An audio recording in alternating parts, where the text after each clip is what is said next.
There you see now how all your so-called power counts for absolutely nothing. How your entire empire of destruction comes crashing down, all because of one little cherry. One little. What a lovely ballet. It's so full of form and color. One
Okay, so I think we've got it as good as we're going to get it. I have a whole second layer of books. I could only get to my Vonnegut, and really they don't even fit. Not all the Vonnegut's fit. So I definitely did leave space on each row in order to do my 2025 books, but I can already tell that there's not going to be enough room. So I think this is going to be part 2 of this series, and I'm hoping for a 4-part series. What we're going to do next is I've thought about some ways that I want to add some shelves, and then we're going to have to reorganize all the shelves again already. So we'll do that in part 3, and hopefully we'll get that done eventually. You will probably see the keeper toss for 2025 before you see this video, and then the reshelf or the rejiggering of the shelves again, who knows when, but hopefully we'll finish it out by the first half of the year. Out of the books in the second 3 shelves, in the second section of 3 shelves, we had a few that are going to go in the unhaul or the reread pile. So if you hadn't seen my first video, my idea was to go through my shelves and curate them to be more of my actual reading. Now these are my husband's shelves as well as my shelves, so there are still books on here that I haven't read, but as far as the books that I have read, I went through every book and decided whether I wanted to keep them on my shelves, whether they suited me as a reader as I am now, or if I wanted to get rid of some of them, and then also if there were books that I was unsure about that I thought I needed to reread. So first off, we have The Thursday Murder Club by Richard Osman. This is a paperback copy, and I got a hardcover copy because all my other editions are hardcovers. I'm not usually fussed about hardcovers versus softcovers. I don't mind having a combination of both, especially if they're my favorite authors and duplicates and things like that, but just because this was the odd man out, I decided to get a new one, and I found one at a library sale earlier this year. I also did that with Emily St. John Mandel. The 3 books that I've read from her, 2 of them were hardcover. One of them was in paperback, so I decided to just get rid of the paperback once I found a hardcover. Next we have Heather the Totality by Matthew Weiner. It's a very short book, and I didn't think it was amazing, but for some reason I've kept it on my shelves for the last couple of years because it kind of stuck with me. But I think I can get another copy of this, and as of this moment I don't really think about it that much, so I'm going to go ahead and unhaul this one, even though I really like this cover. I'm also going to unhaul The Long Fall by Walter Mosley. I did really like this series, and I do have 2 others, and I was keeping it on my shelves because I was planning on reading those 2 others. They're in my basement box books, and I was like, well, you might as well have your edition that you could go back and look, but like, I don't think I care that much. We're gonna unhaul this one. We're also gonna unhaul The Oxford Murders by Guillermo Martinez. I finished this series this year. It's just a duology. Who knows if he'll write more? I hope he does. I did enjoy these. I read these both on audio, but I had a physical copy of this one, so I think I would just reread them on audio if I needed to. In the reread pile, I am going to put Vampirates Book 2. I kept Vampirates on my shelf. I thought I wasn't going to, but then I decided to. It's this good, like, hardbound, naked hardback cover, and I just remember very fondly loving Vampirates. But I am going to reread Vampirates 1 and Vampirates 2, so we're going to put this in the reread pile. The Thin Man by Dashiell Hammett I had on my shelves because it is a vintage copy, but I haven't actually read this, so I think what I'll do is I'll put it back on my TBR. The Hunter by Richard Stark was a gift from my father, and I do remember enjoying this, but I just don't think if I continue on with this series, I think I would read them on audio. I don't think I'm going to end up keeping this one. I do not love this cover, really, and I just don't see why I should keep these necessarily. They're not really my reading taste anymore. Not that there's anything wrong with Richard Stark, because that's Donald Westlake's pseudonym. I just don't think it's the kind of book that I'm interested in reading.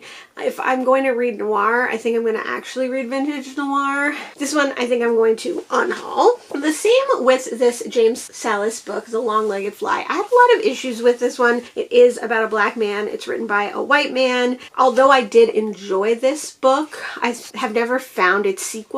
And so, like The Hunter, I've never seeked out any of the other books in this series. These I actually did look for. I don't think I'll ever find them, or I haven't found them in all this time, and I don't think that I need to keep this one. I think if I wanted to reread it, I would reread it on audio. A book that I do plan on rereading is Out of Sight by Elmore Leonard. I've read a couple of Elmore Leonard's, and this one was my favorite. I also love the movie, and I actually very recently found this at a Goodwill, and I was going to put it on my red shelf, but I decided that I need to reread it before I commit to putting it on my red shelf. Another book that I want to reread is The Haunting of Elle by Howard Norman. I've had this on my shelf for years and years, and I remember loving this book, but I don't remember anything about it at this point, like anything, so I think I need to reread this one in order to keep it. I kind of feel the same about The Time of New Weather by Sean Murphy. I remember really liking this. I've had this on my shelves for years. I don't remember anything about it, so I would like to reread it. The Wild Places by Robert McFarlane I thought was okay, and I kept it on my shelf because I thought it was okay, and I liked the idea of it, and I liked the concept of it, and I think all the books that I've seen from Robert McFarlane are very interesting sounding, but in practice I didn't think it was a very good book, so I'm going to go ahead and unhaul this one. Something in there. Housing Works thrift store. I might read more Robert McFarlane at some point, but I don't need to keep this one on my shelf. And then finally, another book that is going to go in the reread pile is A Monstrous Regiment of Women. I just missed this one. I talked about it in the last episode of this series, and I love the Laurie R. King books. I love the Beekeeper's Apprentice and this, what is it called, Mary Russell series, but I think I need to reread them in order to keep them all on my shelves. I kept A Beekeeper's Apprentice, and I will always keep A Beekeeper's Apprentice on my shelves because I really love that one, but I need to reread the other ones, so I'm going to put this one in the reread pile. So that is 5 books that we're going to reread. 1 book that's going to go back on the TBR, 7 books that we're going to unhaul today.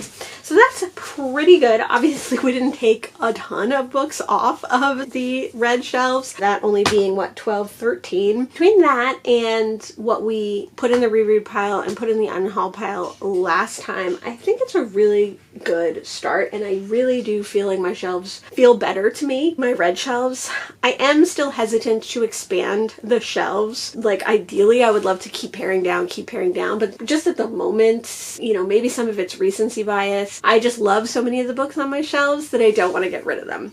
And I think it's totally fine to have an extensive library that you love. I think it's totally fine to have an extensive TBR that you love as well, or that you could possibly love. Space-wise, I do need to be paring down books all the time, and I think it's good to go through my shelves once every few years and decide if it is recency bias, if I have outgrown those books, if my reading tastes have changed, and I want my shelves to reflect that. But I think right now they really do reflect my reading taste, and I think they're beautiful. I love the way they look. Hopefully we can keep on this kind of good momentum of keeping the shelves kind of neat. I know they're going to get so messy again when I do my keep or toss video, but after that, if I can slot books in, if I can get those extra shelves, then we can really get it back to looking really nice, like in a quick manner, you know? Let me know if you've read any of the books that I mentioned here. Let me know if you noticed anything on my bookshelf that you have comment on. Thanks so much for joining me today, and I'll see you in the next one.